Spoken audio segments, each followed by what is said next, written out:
விஜய் முதலில் ஒரு எதிர்ப்பை தெரிவிச்சிருக்காரு சார் விஷயமா.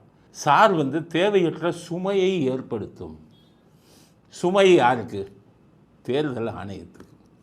தேர்தல் ஆணையம் ஒரு நல்ல விஷயத்தை செய்கிறதுக்காக சுமை அப்படின்னு நினச்சாங்கன்னா, நாட்டில் ஒரு ஜனநாயக நாட்டில் நேர்மையான தேர்தல் எப்படி நடக்கும்? வெளிநாடுகளில் கூட தான் தேர்தல் கமிஷன் இருக்குது. அங்கெல்லாம் போலி வாக்காளர்கள் இல்லையே. செத்துப்போன வாக்காளர்கள்லாம் உடனே நீக்கிடுவாங்களே. ஒரே ஆள் 10 ஓட்டு வெளிநாடுகளில் போடலையே. ஆனால் ஆள் மாறிட்டாங்கன்னா அங்கெல்லாம் உடனே மாற்றங்கள் வாக்காளர் பட்டியலில் வந்துடுமே. இங்கெல்லாம் அப்படி இல்லையே.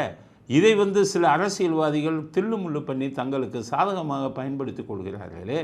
அப்படி இருக்கும்போது சுமை அப்படின்னு நினச்சாங்கன்னா தேர்தல் ஆணையம் நேர்மையான தேர்தலை நடத்தணும்ல. இல்லைன்னா கெட்டவர்கள் வந்துடுவாங்களே, குறுக்கு வழியில் பண்ணுறவங்க வந்துடுவாங்களே. அப்போ நாடோட நிலைமை என்ன ஆகும்?